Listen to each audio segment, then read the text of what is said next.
Bonjour à tous, on commence ce tour de la presse sportive par la victoire de l'Olympique de Marseille hier. Les Phocéens sont allés s'imposer sur la pelouse de Saint-Etienne 2-0 et repassent au vert pour le journal La Provence après 2 nuls consécutifs. Les hommes d'André Villas-Boas ont désormais 6 points d'avance sur la 3e place occupée par Rennes. Pour l'équipe, cette équipe de l'OM est impitoyable. Dimitri Payet et ses coéquipiers sont invaincus en Ligue 1 depuis 12 matchs désormais. Ce qui est loin d'être le cas de l'autre Olympique, l'Olympique lyonnais. Battu à Nice dimanche, les Gaunes ont concédé le nul 0-0 hier soir contre Amiens et ont tout faux, ils restent à 7 points du podium. En Angleterre, le 4e tour de la FA Cup battait son plein avec un match qui a tenu toutes ses promesses hier. Tottenham, après avoir été mené 2-1 sur sa pelouse, a renversé la situation pour finalement s'imposer 3-2 contre Southampton. Et ceci grâce notamment au Sud-Coréen Son, auteur du but de la victoire sur penalty. L'attaquant fait la une de pas mal de quotidiens du pays ce matin, comme ici le Daily Telegraph. Le Daily Mirror fait dans le jeu de mots en le renommant le Special Son, alors qu'en une du Guardian, il partage la vedette avec Lucas Moura, auteur lui du but de l'égalisation à 2 partout. Les Spurs sont qualifiés pour le 5e tour.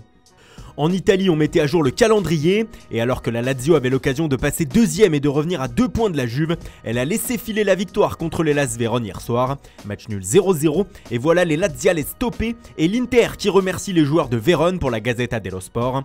Mais le quotidien italien revient aussi sur la polémique Lionel Messi ce matin, comme un petit peu partout en Europe, nous allons le voir.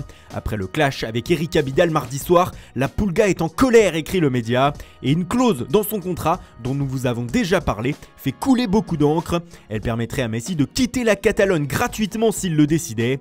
Il n'en fallait pas plus pour lancer les rumeurs sur un possible intérêt de la Juve ou de l'Inter pour cet été. Même chose en Angleterre de la part du Sun. Le quotidien le plus lu outre-Manche explique de son côté que c'est Manchester City qui garde un œil sur l'Argentin au cas où celui-ci voudrait changer d'air. Les Citizens sont convaincus qu'il ferait partie des favoris si le Barça ne résout pas rapidement la crise avec sa star. Car l'entraîneur du club n'est autre que Pep Guardiola, qui l'a fait exploser sur la scène mondiale il y a de cela quelques années maintenant. Et ces informations ne proviennent pas que des tabloïds ce matin. Le très sérieux The Times s'y met aussi et indique que les propriétaires émiratis de City ont toujours rêvé de Messi. Pour en revenir à cette histoire avec Abidal, sachez que le Français a été convoqué hier par le président Bartomeu. Dans la journée, certains ont cru que son départ allait être acté, mais finalement, comme l'écrit Mundo Deportivo, il reste. Enfin, revenons à la une du Sun, qui n'est pas au bout de ses rumeurs, car selon le média, le FC Barcelone et le Real Madrid pourraient se mêler à la lutte avec Manchester United sur le cas Jack Grealish. Le joueur d'Aston Villa de 24 ans serait dans le viseur des 2 cadors espagnols. Son prix serait estimé à 70 millions d'euros. Grealish fait partie, selon les médias anglais, de la liste des possibles successeurs de Paul Pogba à Manchester United. Hier, le Manchester Evening News indiquait que le Français avait prévenu ses coéquipiers de son départ cet été. Et bien, cette information fait la une de Tuttosport du coup ce matin. Pour le média italien, la nouvelle est tombée le même jour que l'anniversaire de Cristiano Ronaldo, ce qui est un sacré cadeau pour le Portugais. La Juve n'a jamais caché qu'elle aimerait faire revenir son ancien joueur, et le journal pro-turinois ne manque pas une seule occasion de faire monter la sauce. Toujours à Manchester, sachez que selon le Daily Star, les Red Devils vont se livrer un duel avec Chelsea l'été prochain pour tenter de s'attacher les services du français Moussa Dembélé.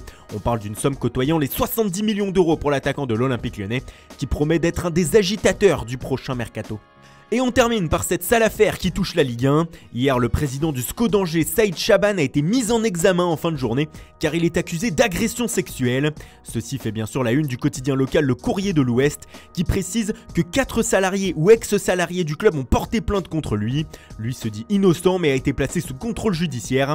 Les faits se seraient déroulés entre 2014 et 2019. Saïd Chaban risque 7 ans de prison et 1 million d'euros d'amende. Voilà, c'est tout pour aujourd'hui. Merci pour votre fidélité, bonne journée à tous et rendez-vous dès demain matin pour une nouvelle revue de presse.